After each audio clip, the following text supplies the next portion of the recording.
Well, it's a great pleasure to welcome to What's Next SAP, and we're going to be joined by Marc Emert, who is the Customer Experience Manager at SAP. Marc, it's great to see you. How are you doing, firstly? Aki, thank you so much for having me. Doing well, pushing on. Yeah. Happy it's Monday, but we're good. Listen, it is Monday, and you know what? Customer experience is something I'm extremely passionate about, which is why I'm looking forward to our discussion today, because this is something that runs in your DNA.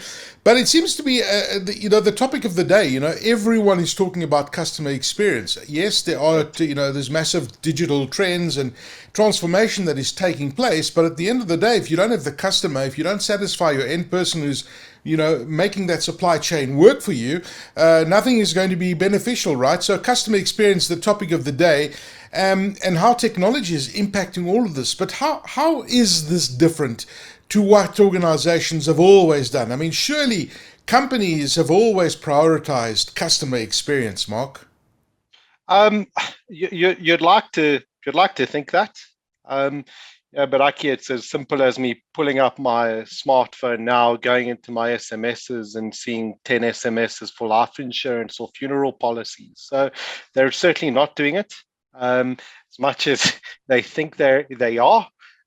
Fundamentally, what they're lacking is they're lacking personalization. So what they aren't able to do is have these one-to-one, meaningful, engaging, contextual interactions with customers. They're not doing it. Some are, but most aren't.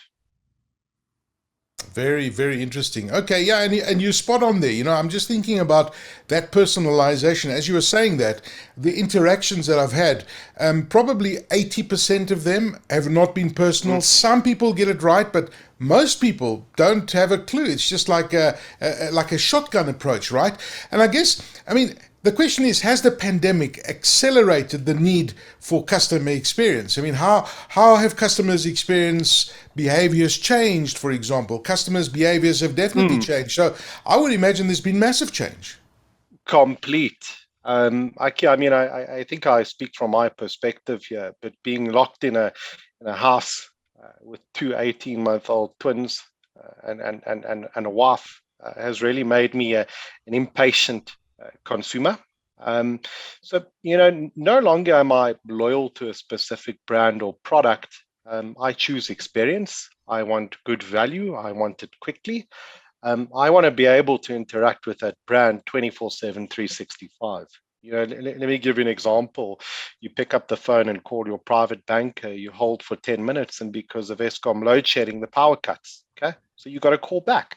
Whereas the expectation is they should be phoning me back. So I think as Mm. consumers, our levels of patience are significantly less than they've ever been. We're more frustrated. We're on our mobile phones 24/7, 365. And we expect, those businesses that we're customers of to offer us that same experience, whether it's B2C or whether it's B2B.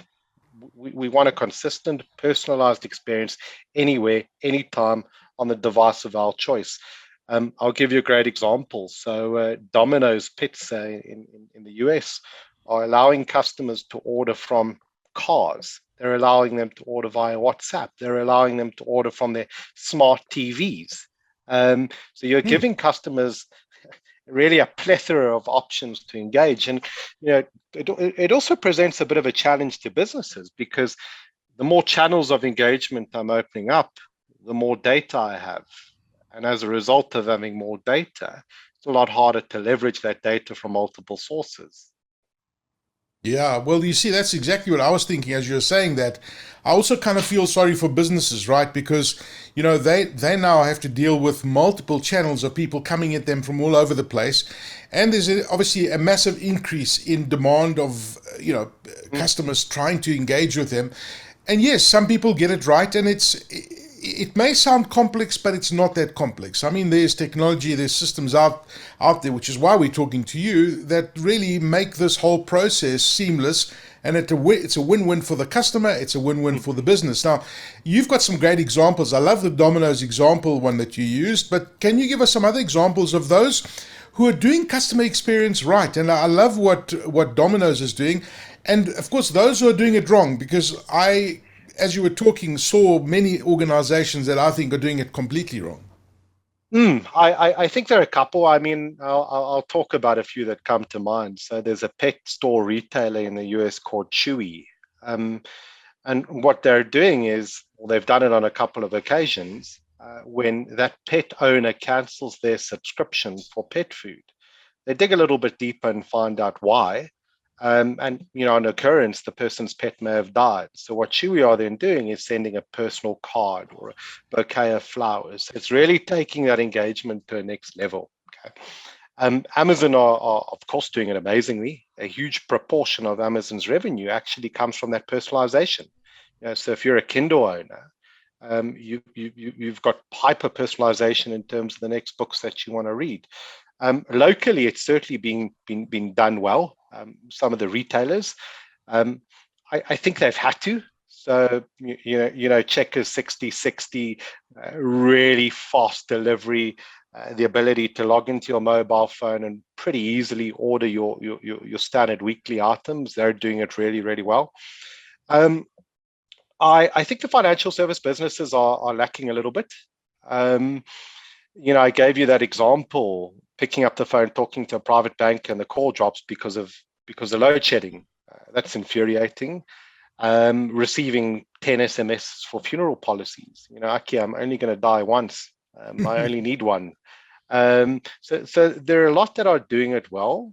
But with these sort of experiences that we're having with the ones that are doing it, it's putting significantly more pressure on the businesses that aren't. Yes. Yes. No, it's interesting. I was actually talking to somebody this morning about, these food delivery services, for example. And every time you open up social media, I don't know about you, but most of the complaints that I see about eating experiences are people that have tried to order food, or the food's arrived cold, or it's arrived 2 to 3 hours later.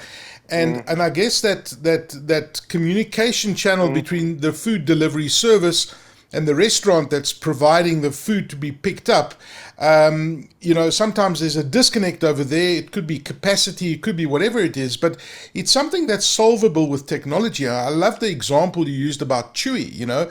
It's just a simple data point that you put in, and that you pick up something. When the owner gets that thing, you think, these guys have got empathy for me, and that they're not going to change to another brand anytime soon when they get a letter like that, Absolutely. right?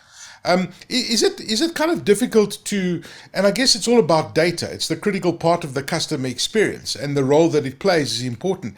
How difficult is it to get that deep data? Like, how will you know that the pet has died? Yeah. How will you pick up that important information to know that there are delays or find out problems? Because at the end of the day, our conversation is revolving around data, because data is the one that's going to solve everything here. Well, The, the, most of the the thing. reality, yeah, Aki, the reality is that every business has the data. What generally tends to happen is that data is pocketed and siloed across the organization. So let me give you an example. You log on to, you want to order some groceries from a large retailer, and immediately things like inventory levels, so stock availability, what stock is available, what is the pricing, that data is there. Okay. The data on all of my interactions as a customer, they have, because I've purchased before. So it's about taking data from the various sources. So your back office data, of which a significant amount sits within an SAP system, um, combining that back office data with the front office data, the data from those interactions, and then using that to drive a really personalized contextual engagement. So when I log into that food retailer, I'm presented with food that I eat, number one, or diapers for my children, number two, because that's what I buy. But what you're also doing is you're showing me real-time pricing and real-time stock availability. So it's about combining the back office data with the front office data, the back office CRM, ERP data, the transactional data, with the data that's created from those interactions with the customer. Okay, so data is really quite critical in this whole thing. I mean, is it something that do you find that organizations right now, they collecting the same data they were collecting 5 years ago, for example? that if they were collecting other little bits of data and using that together with some sort of AI engine or whatever is happening in the background, you could start getting a better picture of your customer and making that experience a lot easier. So I guess what I'm saying is, do we need to build on the data points that we had 5 years ago, and where we are today with customers? Um, Do we need to add more data points? no, not necessarily. In certain instances you will. Next year Google are ultimately phasing out how they track cookies. Okay.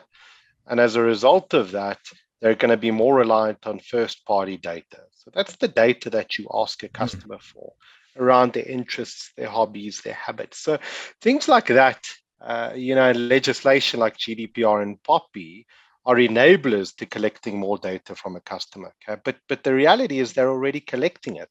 Big challenge is it's siloed. So they have it. Yes. They have it.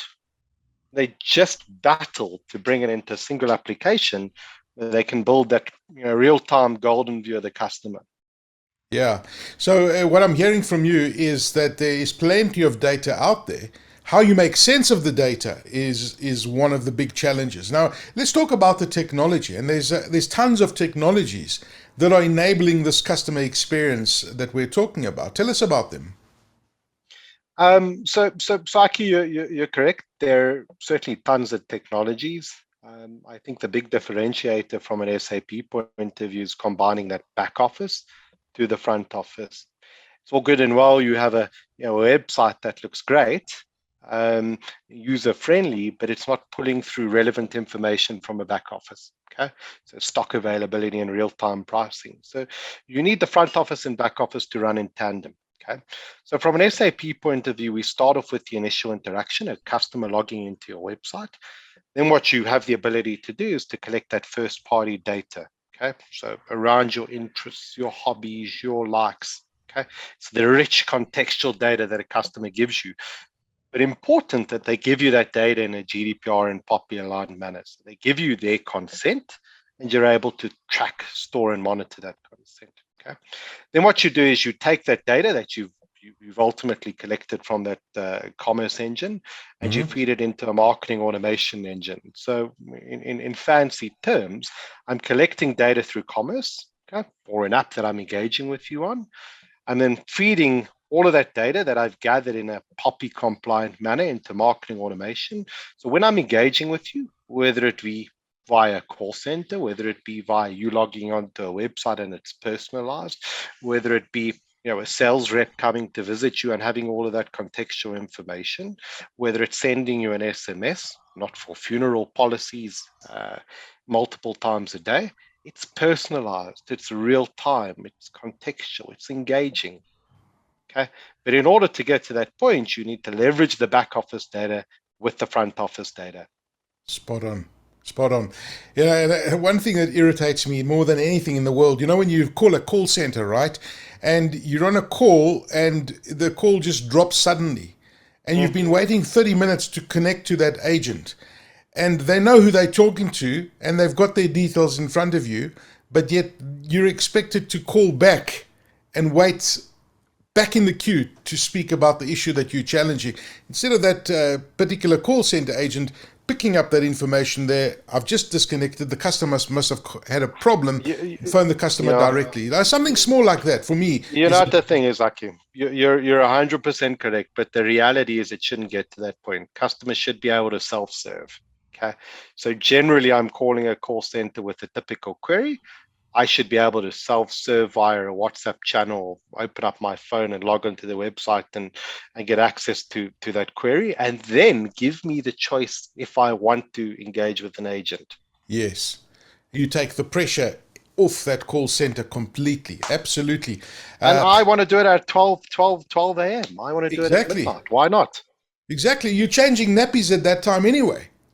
Exactly. I mean, you look at SAP and the technologies that focus on customer experience. What kind of technologies are you using at SAP for this? Really, everything and anything that originates with the start of a customer journey. Okay, so your e-commerce capability, which offers that personal, rich interactive engagement, the collection of your first party data, that you're doing so in a POPIA and GDPR aligned manner, and then feeding that data into a marketing automation point of view. Okay, but you're still leveraging the back office capability in ERP. So when I've placed that order, I'm automatically firing it off into SAP's ERP natively. Okay, it's going to ultimately result in a quicker delivery. Easy as that.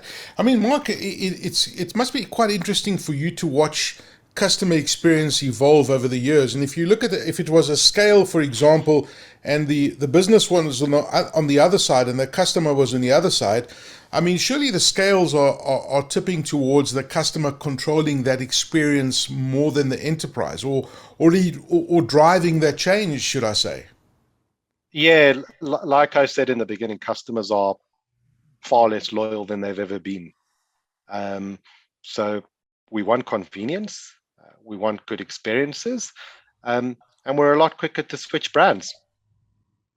Yeah. The power's in the hands of customers. Fortunately, with ESCOM, it's a different story. But Yeah. I mean, and you must see some great examples of organizations that get it right, right? Because when you do get that customer experience right, and you've got lots of customer experience, a satisfied customer, that translates into more profits for your organization. So you can see out there who gets it right and who doesn't get it right. mm, mm. You're 100% correct. Doing something as simple as setting up a web channel, enabling that 24/7, 365 trade, has resulted in up to 30% increases in revenue, literally overnight. Wow. That is pretty significant.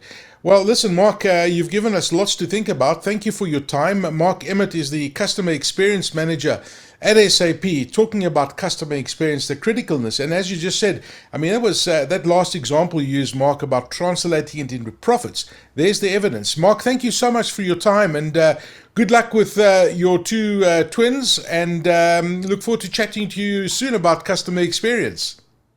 Thank you, Aki. I appreciate it. All the best.